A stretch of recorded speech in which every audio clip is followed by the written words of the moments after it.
A GPU is not a faster CPU. It's a fundamentally different machine. A factory floor with 10,000 tiny workers, all doing simple math simultaneously. Every AI model runs on three things: CUDA cores for compute, VRAM for capacity, memory bandwidth for speed. One bottleneck breaks the whole pipeline. Nvidia sells GPUs from $400 to $40,000. The difference is rarely one spec, it's the balance of all three. Know them and you stop overpaying. CUDA cores are the simplest unit of GPU compute. Each one does one multiply add per cycle. Individually, it's trivial, but a modern GPU packs 18,000 of them. The parallelism is the point. Then came Tensor Cores. In 2017, Nvidia added dedicated hardware for matrix multiply accumulate, the one operation neural networks spend most of their time on. A single Tensor Core does an entire 4x4 matrix multiply in one cycle. The H100 has 456 Tensor Cores. Combined, they deliver 989 teraflops of FP16 compute. That's 989 trillion floating point operations per second. A CPU might manage 5. These cores are organized into streaming multiprocessors, or SMS. Each SM has its own register file, its own scheduler, its own L1 cache. The H100 has 132 SMS. Each one operates independently, orchestrating its slice of the workload. Inside an SM, threads work in groups of 32 called warps. Every thread in a warp executes the same instruction on different data. SIMT, single instruction, multiple threads.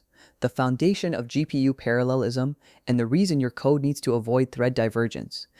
All that compute means nothing if the data can't reach it. VRAM is the GPU's working memory.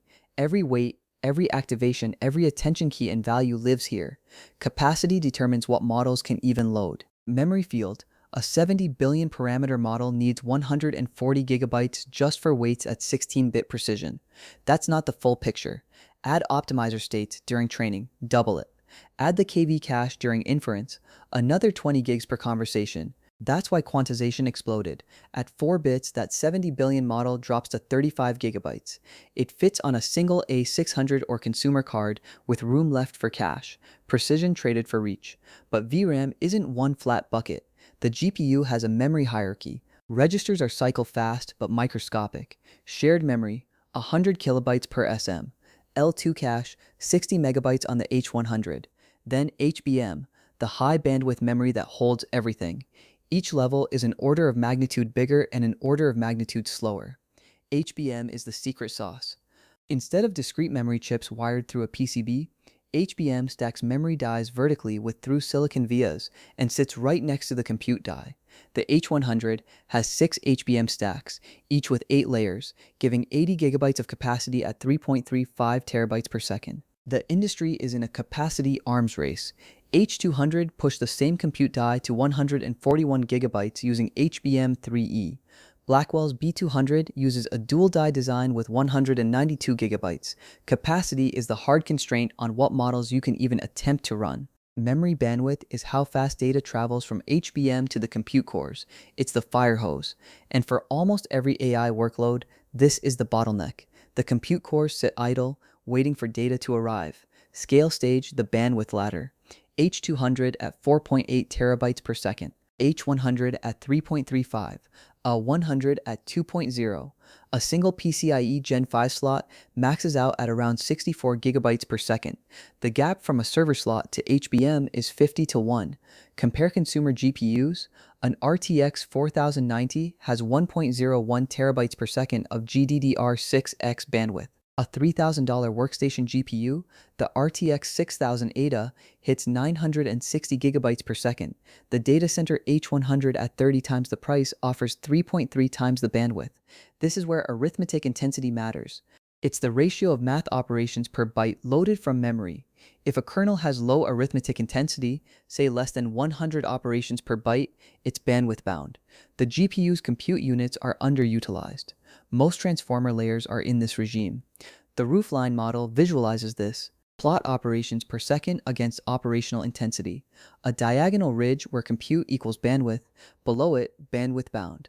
Above it, compute bound. Most AI models live below the ridge on most hardware. Adding compute helps nothing if bandwidth is the ceiling. FlashAttention is the perfect example of a bandwidth fix. Instead of reading the full attention matrix from HBM, it tiles the computation into on-chip SRAM. It does more arithmetic overall, but drastically less memory traffic. Result, up to 7 times speed up on long sequences. Same compute, less bandwidth pressure. Kernel Fusion does a similar thing at the operation level. Instead of launching a separate GPU kernel for each little operation, fuse adjacent operations into one kernel that reads data once and does everything. Fewer round trips to HBM. Less bandwidth wasted per result.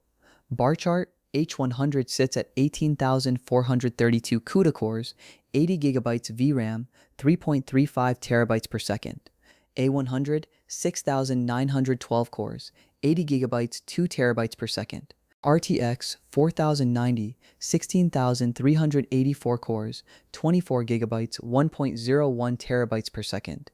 Then Blackwell, the B200 doubles the H100's transistor count to 208 billion, 2 dies connected by a high-speed link, 192 GB HBM3E, 8 terabytes per second bandwidth, but it hits 800 watts for a single compute node. The power curve is steepening. Training and inference stress different specs. Training is compute-heavy and bandwidth-hungry. It keeps Tensor Cores saturated with giant matrix multiplies. Inference is memory-bound, especially for small batch sizes. The time per generated token is dominated by loading the full model weights from HBM for each forward pass. Batch size changes everything. At batch size 1, inference is almost purely bandwidth-bound. Every token reads the whole model from VRAM.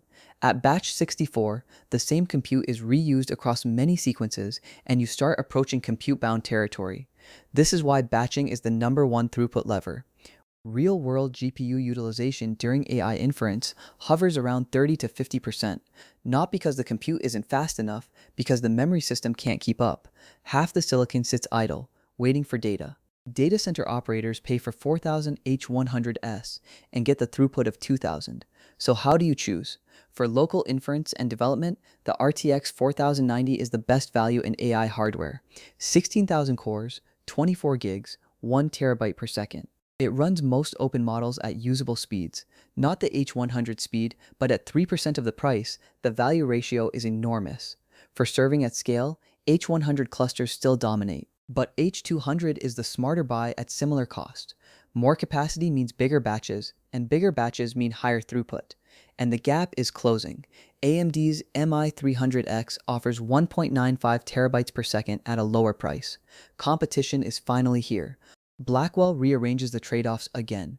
Where H100 was compute limited for training and bandwidth limited for inference, B200 pushes both ceilings higher, but it also needs liquid cooling at scale.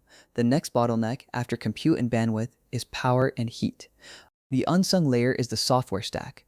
CUDA, CUBLAS, CUDNN, Tensor Nvidia's Moat is not just the hardware, it's the 20 years of optimized libraries that extract every last drop of performance from every SM, every tensor core, every byte of bandwidth.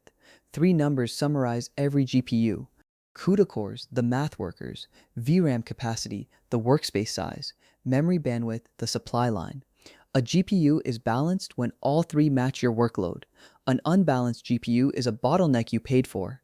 The mental model, for inference, prioritize bandwidth and capacity. For training, prioritize compute and capacity. For serving, prioritize capacity and bandwidth. Consumer cards win on value.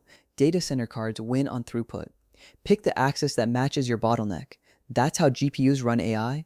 Not faster CPUs, but a different architecture entirely. Parallel workers, high bandwidth memory, and a fragile balance between compute, capacity, and bandwidth. If this clicked, subscribe. Cloud Codes takes apart one system every week. Build, solve, deploy.